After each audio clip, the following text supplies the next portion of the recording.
Eu gostaria que o senhor falasse para a gente sobre essa relação diagnóstico, tratamento e cura. Olha, quanto mais precoce o diagnóstico, maior a chance de cura. Praticamente todos os tumores são curáveis desde que o diagnóstico seja precoce. Muitas vezes nós temos que fazer uma busca ativa, até antes dos primeiros sintomas. Então eu diria, por exemplo, o próprio câncer de mama, a mamografia é extremamente importante, né? As mulheres acima de 40 anos, elas têm que procurar o seu médico e estabelecer com ele qual seria a frequência. Tem umas mulheres que podem fazer intervalos menores, outras maiores, né? Algumas mulheres têm que fazer até antes dos 40 anos. O Papa Nicolau deve ser feito tão logo a mulher inicia a sua vida sexualmente ativa, né? Os homens, apesar da polêmica, mas a grande maioria ainda, dependendo de fatores individuais, nós recomendamos o toque retal e a dosagem de PSA, né? As pessoas têm que se autoexaminar. A pessoa acha que autoexame é só de mama, não. As pessoas têm que prestar atenção na sua pele, pintas que estão crescendo, pintas que estão esquisitas, que estão sangrando, qualquer ferimento que não cicatriza, né? As pessoas têm que prestar atenção no seu pescoço, qualquer nódulo, caroço, íngua, prestar atenção na boca, inclusive, né? Alguns cânceres de boca se manifestam com manchas brancacentas. Então as pessoas têm que se autoexaminar. E qualquer coisa, Sérgio, o câncer não tem um sintoma próprio dele. Os sintomas de câncer se confundem com doenças benignas. Então, qualquer rouquidão prolongada, qualquer dor de estômago prolongada, qualquer constipação intestinal esquisita que não estava antes, qualquer dor estranha, dor de cabeça, dor no corpo, dor nos ossos, né? Então, isso tudo leva a pessoa ao médico e o médico, então, vai fazer o diagnóstico correto. Doutor, pessoal, eu estou tremendo aqui com tantas perguntas chegando, dúvidas, né, das pessoas. Tem uma aqui da Cássia Monique, lá de Guaraciaba do Norte, no Ceará, querendo saber. Eu gostaria de saber se nódulos no peito formado de líquido pode gerar câncer. Eu tenho vários e são líquidos, tenho 30 anos e minha tia por parte de mãe teve câncer com 32 anos e agora minha avó paterna está com câncer. Quando eu estava amamentando há 7 anos atrás, tive displasia. Olha, ela tem um histórico familiar, então ela é uma pessoa que tem que ir regularmente ao seu ginecologista. Que é essa pesquisa ativa que o senhor falou. Exatamente. Ali, né? Agora, em geral, ela tem cistos. Nódulo que tem líquido, geralmente os cistos são benignos e fazem parte de uma doença chamada mastopatia fibrocística, que é uma doença benigna.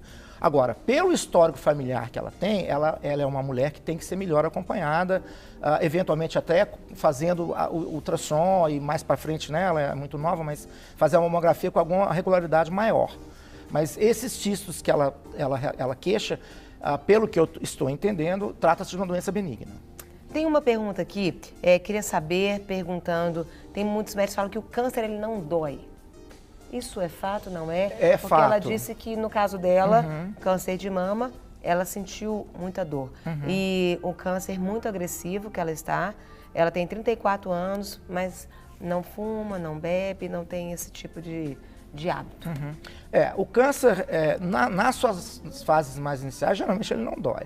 Para ele chegar a doer, ele provavelmente está numa fase um pouco mais avançada, ou eventualmente o paciente já tem metástases, por exemplo, nos ossos, etc. Mas, por exemplo, câncer de próstata, por exemplo, normalmente ele não dói, eventualmente ele dá alguma dificuldade urinária. Mas se o paciente tem câncer de próstata e já tem dor, por exemplo, nos ossos, isso significa que ele já provavelmente tem metástases nos ossos. Então a gente não pode esperar a dor para dar o diagnóstico de câncer. Doutor André, chega uma pergunta aqui do João Paulo, lá de Milagres, Ceará. E ele pergunta se herpes pode causar o câncer. Não. O vírus que está realmente ligado a câncer é o HPV, né? Não o herpes. Existia no passado alguma tendência de correlacionar com câncer de colo de útero, etc., alguns outros tipos de câncer, mas os estudos não confirmaram nessa direção. Tem uma outra pergunta aqui que chegou. O pai dela, ele teve um câncer na cabeça. E o que ela deve se preocupar com relação a isso para a vida dela também? Olha, um caso isolado, principalmente se o câncer ocorre depois dos 50 anos, a princípio, nada. Você tem que ter mais de um parente. Um só pode ser obra do acaso, né? Pode ser um caso que nós chamamos de esporádico. O que chama atenção é mais de um familiar, mais de um parente, e geralmente tumores abaixo de 50 anos. Isso é a chave para se imaginar que a pessoa possa eventualmente ter um câncer hereditário ou ter uma predisposição. Mas um caso isolado, não. Hoje, né, quando se estabelece o Dia Mundial aí de Prevenção ao Câncer, eu ouvi um dado que nos assusta muito e queria saber se pode ser mudado. Hoje eu estava ouvindo uma entrevista um pouco mais cedo e o especialista disse que nesta projeção, dentro de uma década aí, talvez, o câncer pode ser a maior causa de morte, superando até as das doenças cardíacas? Sim. Hoje, o número 1 em doenças, em mortes, são as doenças cardiovasculares. Mas a mortalidade por doenças cardiovasculares está sendo reduzida. Então, por causa de prevenção, tratamento, conhecimento. Por melhor acesso por exemplo, UTIs, né? Hoje nós temos, por exemplo, um tratamento agudo para infarto, né? Para pessoas que infartaram. Você usa um trombolítico, por exemplo, isso mudou radicalmente a história natural da mortalidade por infarto agudo do miocárdio. Nós temos as UTIs, que são extremamente bem equipadas, e também todo um rol de medicamentos, medidas preventivas, etc. Então, essa é a projeção. As doenças, a mortalidade por doenças cardiovasculares vai cair e a de câncer vai continuar crescendo. Então, vai chegar um ponto que vai haver uma inversão. Exatamente. Uma pergunta, doutor. Fala pra gente sobre o acometimento de câncer hoje também em crianças. Tem aumentado? Olha, tem aumentado como todo o câncer. O câncer ele tem aumentado em todas as faixas etárias, né? Então, os maus hábitos de vida também estão ocorrendo nas crianças. Atingindo as crianças. Exatamente.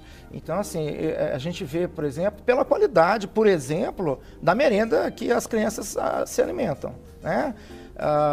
Cadê a fruta, cadê o suco natural, né? Então muitas vezes é refrigerante, muitas vezes é batata frita, caixinha, aquelas coisas. Exatamente, coisas engorduradas. Então, assim, esses bons hábitos de vida, eles têm que começar quase que intraútero, né? Então, sem dúvida, essa má qualidade de vida que nós temos, principalmente da alimentação. Hoje nós temos crianças obesas. Muitas. E a incidência de obesidade infantil está aumentando. Isso acaba refletindo também no aumento do câncer infantil. Doutor, o senhor falou a respeito aí do tratamento, por exemplo, das doenças cardiovasculares. Está tudo aumentando, remédios que são mais eficazes, os equipamentos hospitalares. E sobre o câncer, o que há de evolução, por exemplo, no tratamento? O que está vindo aí de novidade? Células-tronco, enfim, o que tem aí de novidade para o tratamento? Pois é, esse é um problema. O tratamento do câncer está avançando rapidamente. E o desenvolvimento que nós tivemos nos últimos 20 anos, ele foi absurdamente importante, tanto é que nós estamos conseguindo reduzir a mortalidade de vários tipos de câncer. Então, hoje nós temos drogas muito modernas, chamadas alvo-moleculares, que agem especificamente naquela mutação. Hoje o câncer é uma doença personalizada, para cada tumor, a gente tem que estabelecer um perfil genético molecular e, através desse perfil, cada paciente, cada tumor vai ter um tratamento específico, né? Nós temos agora, foi assunto da semana passada, essa semana, o Brasil finalmente aprovou a sua primeira droga imunoterápica de última geração. Então, essas drogas iguais a essa que vai ser comercializada no Brasil, já existem pelo menos 6 ou 7 já prontas para uso, ou algumas já até comercialmente disponíveis fora do Brasil. Essas drogas estão revolucionando o tratamento do câncer, Serginho, porque essas drogas estão ensinando o próprio organismo, a própria defesa imunológica do organismo, a expulsar células cancerosas. Na realidade, quando o câncer se desenvolve, a gente acha que a célula cancerosa é burra, mas ela é muito inteligente. Quando ela chega dentro do corpo, ela desliga o sistema imunológico. Ela faz com que o sistema imunológico não as reconheça mais. Eu uso didaticamente, né, uma figura teórica seguinte: o ladrão chega na sua casa à noite, ele vai e desliga a chave geral. E ele entra lá dentro, você não consegue visualizá-lo, não consegue vê-lo. E ele vai lá, rouba e vai embora. Então, essas drogas, o que elas fazem? Elas ligam de novo. Elas fazem com que o sistema imunológico volte a reconhecer aquela célula. E essas drogas estão se mostrando extremamente eficientes em câncer de pulmão, em câncer de pele, em câncer de rim. E a gente acredita que elas, mais as demais, a gente vai experimentar nos próximos 30 anos, 20 anos, um boom enorme no sentido de melhorar a sobrevida e até a cura do câncer. Qual que é o problema? Que nós não conseguimos mais trazer essa alta tecnologia para todas as pessoas. Então, hoje há uma... Não é acessível a todo mundo. Não é acessível a todo mundo. Então, hoje, essa alta tecnologia, infelizmente, a gente consegue oferecer, por exemplo, no SUS.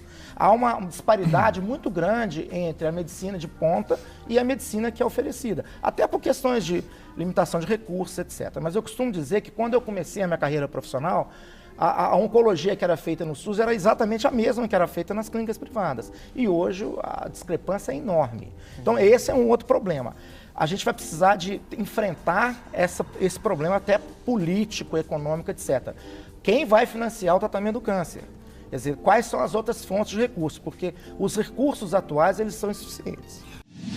Para receber todas as novidades do canal, inscreva-se. E se curtir o vídeo, clique em gostei. Aproveite para acompanhar a Rede Super nas redes sociais.